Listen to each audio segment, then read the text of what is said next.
Yeah, no, thank you, Chris, and thank you everybody for being here, and to our sponsors, especially FMX and Healthy Green Schools, as well as Rob from Stillwater.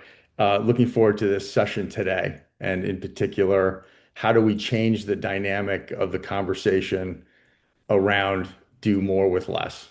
And I'll say, starting out, this is a phrase I've used a lot, doing more with less, and I think from a technology perspective, it makes sense. Like technology, investments in technology do help you do more with less. But in many cases, that thought, invokes the idea of really, when you've exhausted resources and you're not investing in technology, you are cannibalizing human free time. You're cannibalizing your employees' time, um, and or making them more stressed, more working harder, which leads to all kinds of other issues. Chris, if you can go to the next slide, please.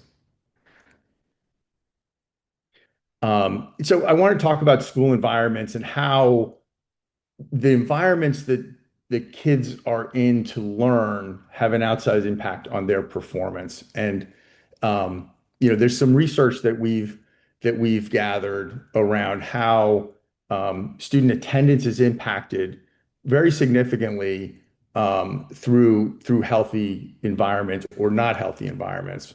Um, I think the second point here is very interesting.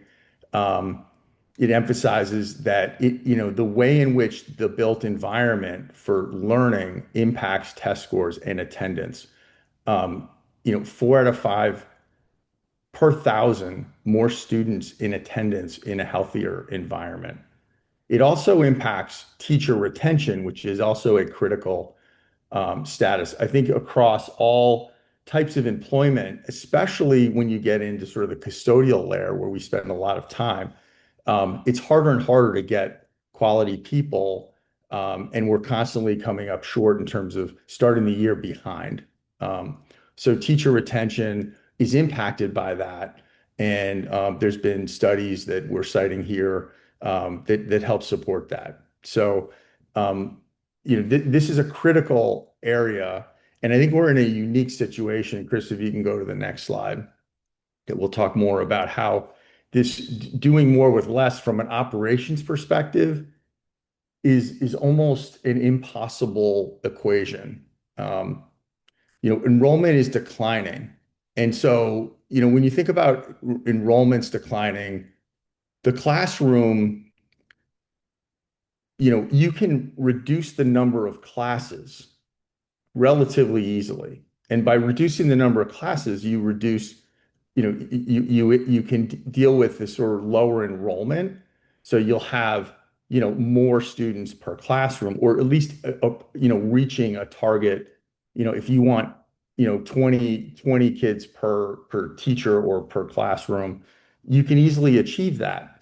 The building footprint doesn't shrink at the same rate at which the enrollment reduces. So what you're doing is per student, you're increasing the cost per square foot per student to provide that healthy environment.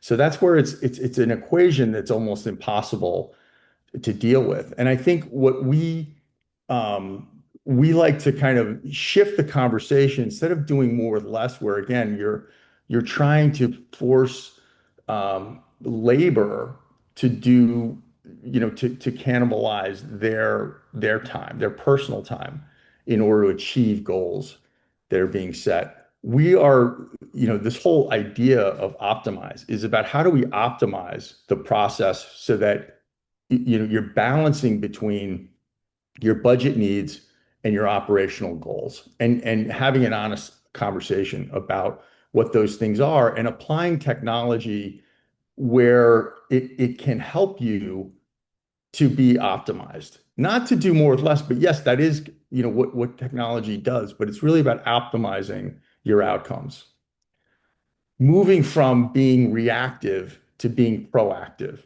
And the way you do that is you shine light on the things that are happening, who's doing what, where, and when. and having an honest discussion around the scope that is being deployed, the scope that you're trying to deploy across your portfolio of buildings with the teams of people you have on the ground. Once you have data, that gives you the agility and the ability to react and change, your dynamics in real time. And that then helps to empower the teams that you have that are trying to execute on these goals. Next slide, Chris, please. So what we're going to be talking about, and hopefully we'll get into a lot of detail, and hopefully we'll get feedback from the audience in terms of how you can optimize with a flywheel effect, leveraging sort of continuous improvement, starting with your budget, but the budget is also should be being designed around past experience with data and looking at the real numbers. And again, when you have declining enrollment, this dynamic of the amount of square footage per student, you can't react quickly enough like you can with the number of teachers per student. You can't react quickly enough in the operating environment, in the physical plant. And often, things shrink, but then they come back. So you don't want to close, down to the level. You don't want to close facilities. In fact, it's nearly impossible to close facilities at that level and then be stuck, 3 or 4 or 5 years down the road where you just don't have enough, right? You're trying to optimize and measure in real time what's happening, and that we think can deliver more efficient, better cost effectiveness, but also better communication and continuous improvement. So that's a lot of what we want to be talking about today. Chris, if you can take it to the next slide.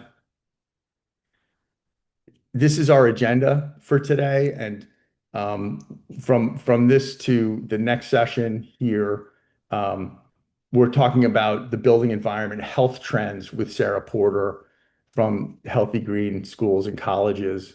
Thank you, Sarah, for joining us today as well.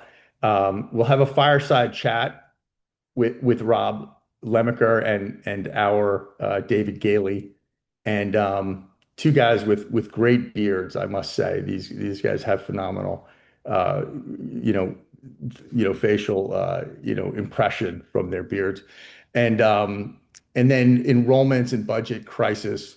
We'll be talking about redefining capital footprints when funding gaps drop. That's going to be a great discussion.